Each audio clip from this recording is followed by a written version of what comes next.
Welcome to Talentwise, the definitive podcast for CXOs, human resource, and learning and development leaders. This show comes to you from thought leaders who talk about human capital development in today's organization. How to engage and empower today's employee to be effective, competitive, and relevant. Stay with us for an exciting conversation with our guest and learn how to future-proof your team. I'm your host Shubhanjan, founder of Knowledge Bridge. Our guest today is Ravi Mathur, founder Encash. The biggest reason I see there is that a lot of people fail to understand the difference between training and learning. Training is an event, learning is a process. Very many times people equate training is equal to learning, which is not. So they end up doing the event, which is training, and then they expect the result of learning to automatically come out of that, which doesn't happen. And as I said earlier, it disappoints everybody. Now what happens is in a 2-day program, or forget about 2 days, even a 5-day program, there is a limited amount of knowledge or skill people can gather. Now the retention of that is the key. As a lot of research have suggested that typically after a month, only 10% of the learning remains with people and 90% is lost. Now that 90% is lost when there is no follow-up mechanism. If there is a robust follow-up mechanism, that 10% retention can go up to even 50%. 99.99% of the cases, there is no follow-up after the training program. And for the first 4 years of Encash, we also believe that it is the client's responsibility, and our responsibility ends at when we have given them that, okay, this is the way you should do it. But later on, we realized that, okay, no, in this process, it's not only the client who is losing, but we are also losing, because in the long term, if the training is not giving them the impact, finally, we will also be penalized in the long run. Ravi Mathur is the founder of Encash. He has over 15 years of training experience and headed the training function for Mahindra Automobiles and a telecom major in India. Ravi has over 1,000 days of training delivery experience in India and abroad and have been involved in end-to-end training operations, starting with training need identification and going on to solutions construct, delivery, and transfer of learning analysis. Ravi is passionate about positively impacting people's lives and have worked with the top 100 companies in India across telecom, automobile, steel, cement, pharmaceuticals, and textile industries. And now, on to this great episode with Ravi Mathur, founder Encash. Hello Ravi, welcome to Talentwise. Hi Shubhanjan. Thank you for making time. Let's start at the beginning. Tell us a bit about your journey as the founder of Encash and your previous experiences working at large corporates, industries, and also your current engagement with multiple companies. With respect to learning and development, I've been part of learning and development for almost 20 years now. Last 7 years with the organization called Encash, which few of us started in 2012. And as part of Encash, which is a learning and development organization, we have done a lot of work for companies in automobile sector. We have worked for cement companies, retail, chemical companies, so various, almost all industries we have done a lot of work. Prior to that, I have been part of learning and development function with Mahindra and Mahindra. Before that with Airtel, prior to that with Reliance Communications. So have had various experiences at different levels in learning and development over the last 20 years. Right. So from your vantage point, what are the major challenges that you see and what impact does those challenges have on actually building a future-proof team, which is an essential component for any organization looking at a long-term future? Most of the times, even today, when an HR manager or a functional head is talking about learning and development, they are more focused on present, and very rarely people are talking about or thinking future-proofing the team, which actually should be the core objective. So the challenges which you talked about, what are the key challenges? One challenge which I guess across industry most of the people are facing, both on the service provider side as well as the client side, is what happens after the training intervention? So, training interventions generally go well. This is what people want. But what happens after that is something which has been disappointing in most of the cases. And I will talk more about it later. But let me just talk about a few more challenges which I see. Another challenge which we see is that at a lot of places, learning and development is seen as a HR role, or the responsibility of HR to execute it. Whereas I feel personally it is the biggest responsibility of the manager to make sure that his team is trained. But managers are often not showing as much interest as they should. So there's a second big challenge which I see. A third, which is more on the service provider side, not on the client side, is a standard vanilla training program which they have created and which they try to fit at every place. And clients not having enough knowledge about how to assess a training program, they end up buying it, and after that they feel that no, it has not given them the desired results. So these are some of the key concern areas which I personally feel. No, so I understand. It is sort of like HR has to handle training. So this year, let's do 15 days of training, and HR is trying to tick off that, right? That let me get this 15 days done, and I have checked my box and I'm done, because I have much more pressing things about attrition, about recruitment, about review, about increment to handle than bother about training. So let's touch on the first point you spoke about, that learning intervention is failing because there is not enough or appropriate follow-up. The biggest reason I see there is that a lot of people fail to understand the difference between training and learning.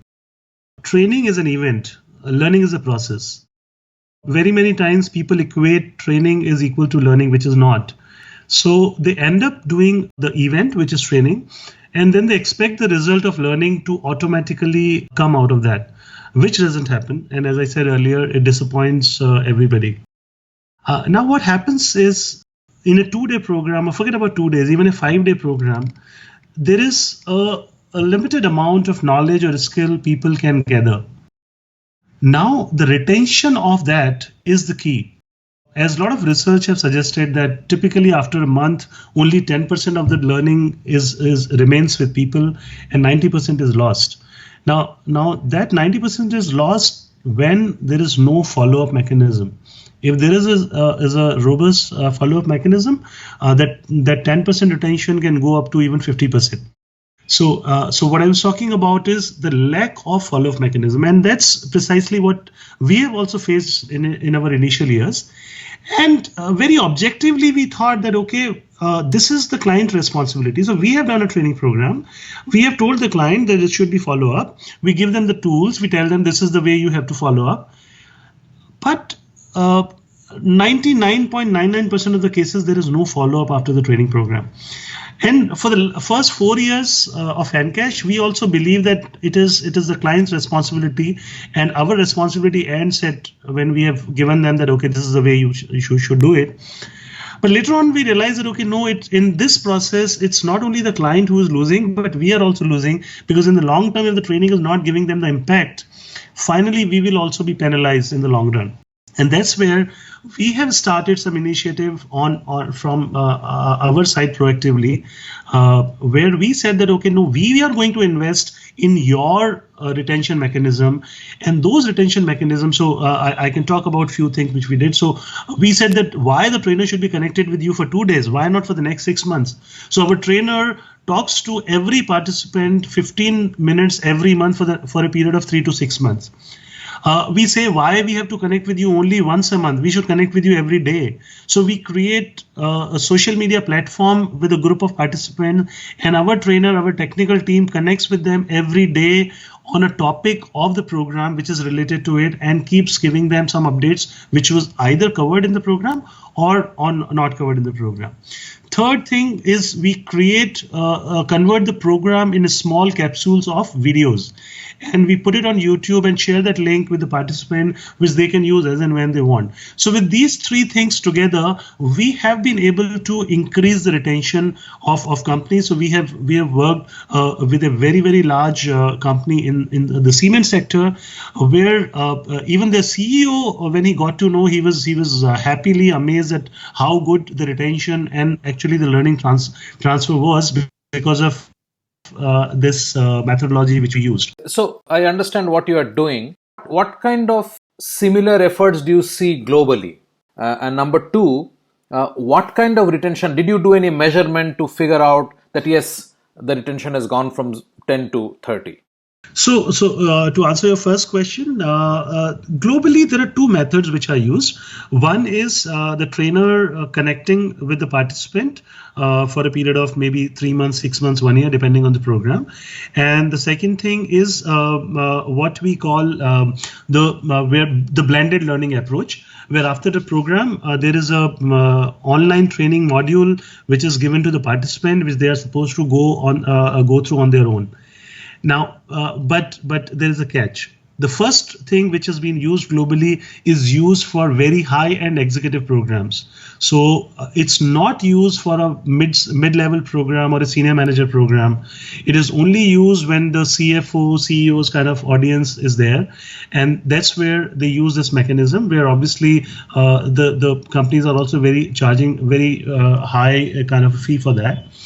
The other thing which is used more widely is the blended learning approach, but it is more the learner driven, which means that the content is given to the learner, but it is learners wish to go through that content. So the success rate of people actually viewing that content is very, very low. So hence these two mechanisms, while they are there, but they have very limited application. Okay. Answering your second question with respect to the impact we could see, yes, with this cement company as well, and with also one of a very large tractor company which we are working with currently, how these people with the help of the retain mechanism have not only improved in their behaviors, in their general skill set, but even the sales numbers which has grown. Let's move on to the next point that you made. That is typically the HR manager being in charge of training. There is a commitment issue, and that sort of impacts the growth of the team. Let's take a quick break. When we come back, we will explore how managers are becoming the bottleneck in the development of their teams. Will it impact future readiness? You are listening to a Show How To audio original. Podcasting is one of the fastest growing content marketing avenues today. We can help you exploit this largely untapped marketing opportunity. We can craft your audio strategy and leverage the wide reach and easy streaming capability that smartphone penetration provides. It is powerful and personal. Talk to us to find out how podcasting can help you build your brand and reach out to target audiences. Welcome back. Before the break, I asked Ravi what he meant when he said managers' attitudes was one of the biggest bottlenecks in the development of teams. Let's listen into what Ravi has observed.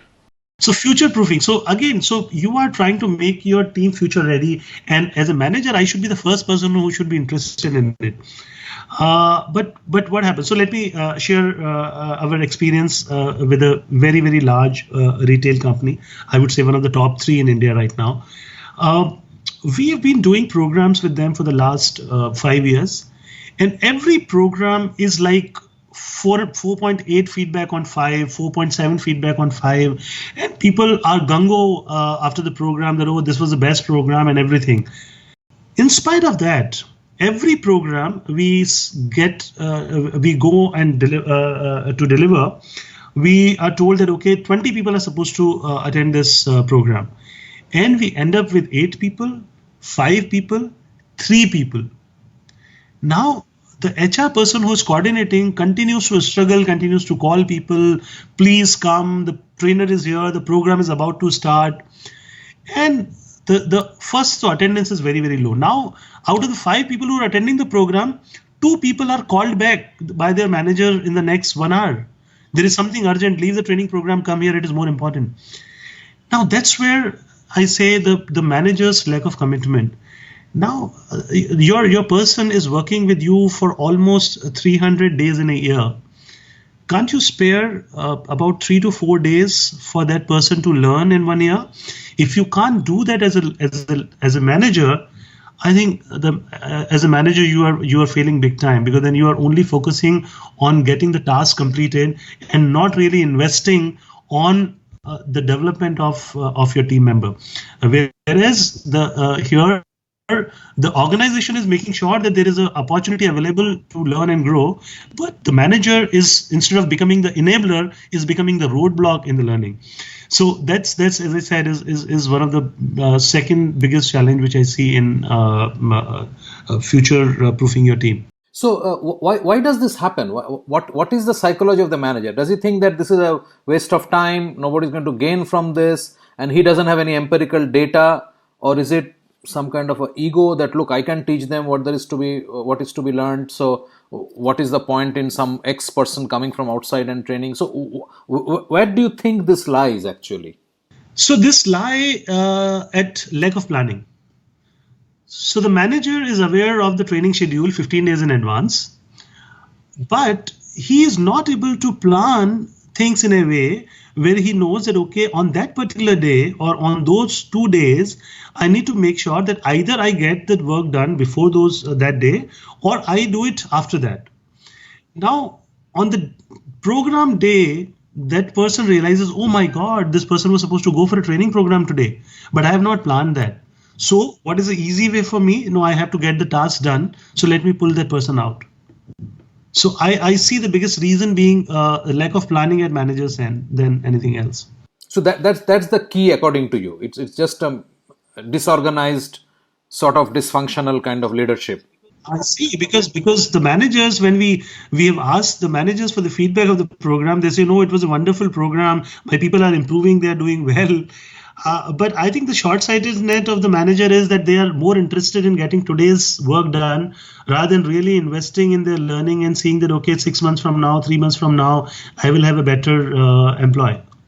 Moving on to the last point that you mentioned in the beginning, where the onus, you say, lie in the trainer side or the training organization side, that they're trying to sell something which is fit all, but that in principle cannot work. And I presume that you are primarily focused on the sales function. So when we say that one size fit for all, now, when I entered the training industry and I got exposure to various kind of training companies, their training programs, I was asked to sit and observe some of the training programs. I was supposed to support a particular trainer in some of the training programs. So let me tell you, I was excited and I was scared. So the reason I was excited was I thought there is a lot of scope where we can do some great job with respect to the kind of work we are planning to bring in. But I was scared. I was scared because the kind of methods which a lot of companies were using, if they continue to use that, most of the clients are going to lose their trust on learning and development organizations. And as an industry, we can't, we also would bear the brunt of it. So there's a reason I said, so I was excited and I was scared. So what's going on at multiple places is that there is a set. So for example, let's take an example, sales training program. So there's a sales training program. It's standard that these are the 5 things a salesperson is supposed to do. A company has developed that program. Now, there are 5 different clients. One is in say cement, other is retail. Somebody is in automobile. Somebody is a mobile company, an oil and gas company.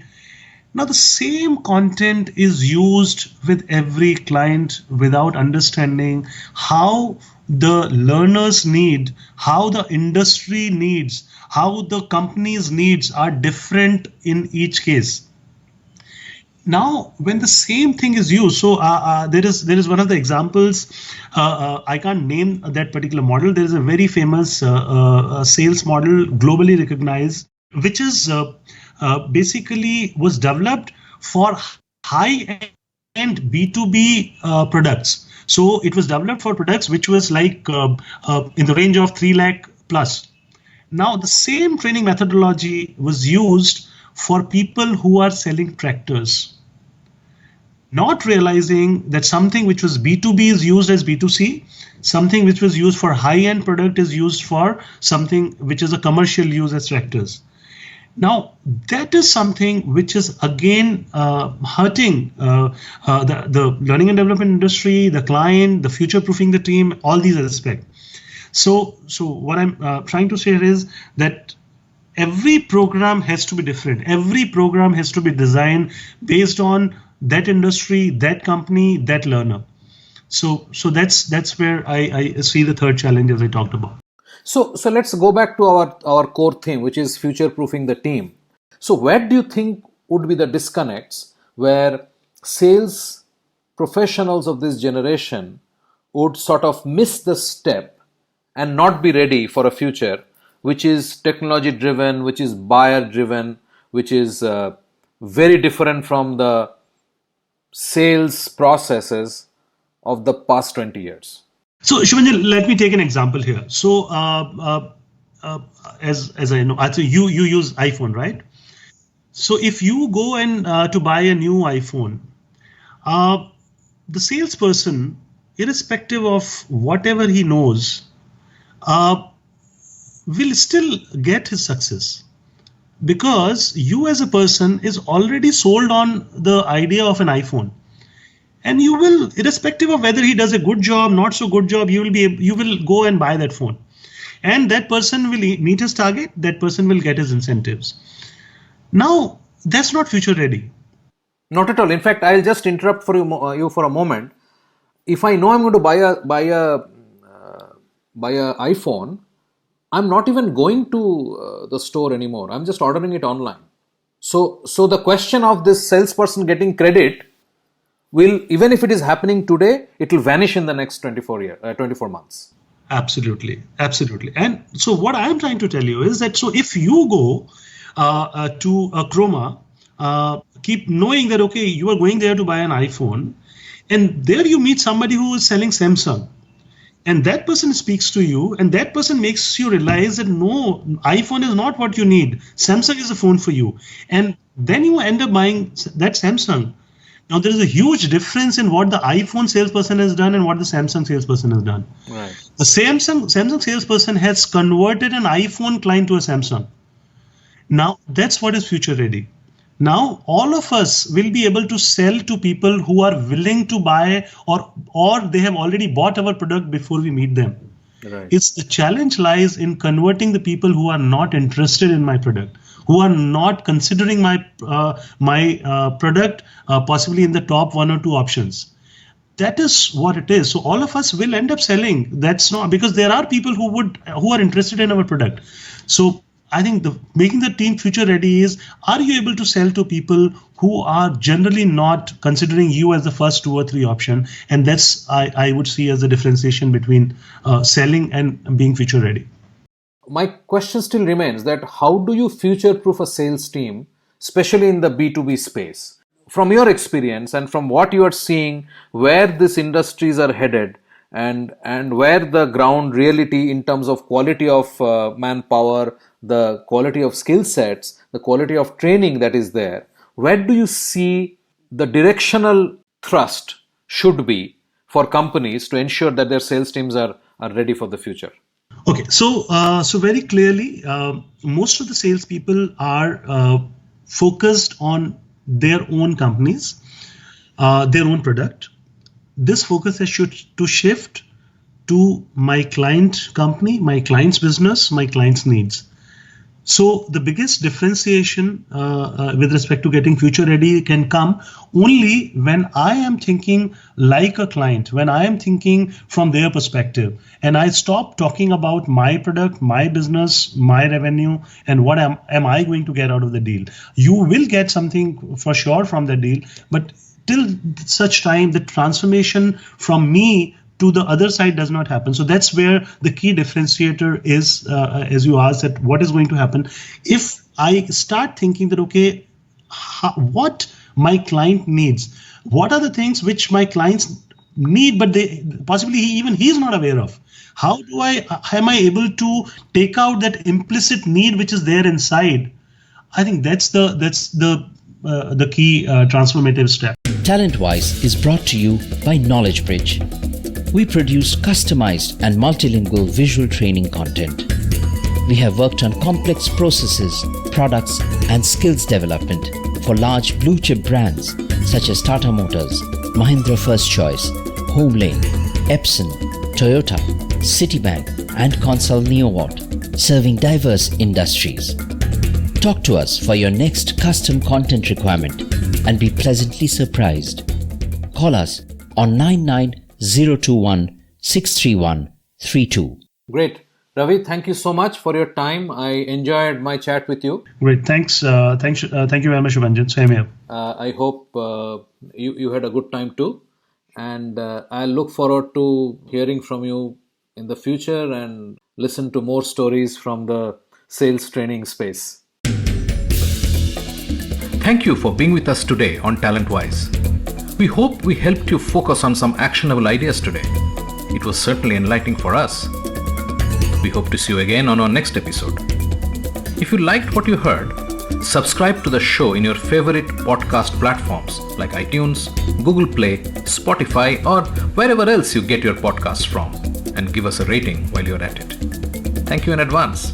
This Show How to Original podcast is produced for Knowledge Bridge, the multilingual visual training platform and custom training content creators, by Show How to Audio.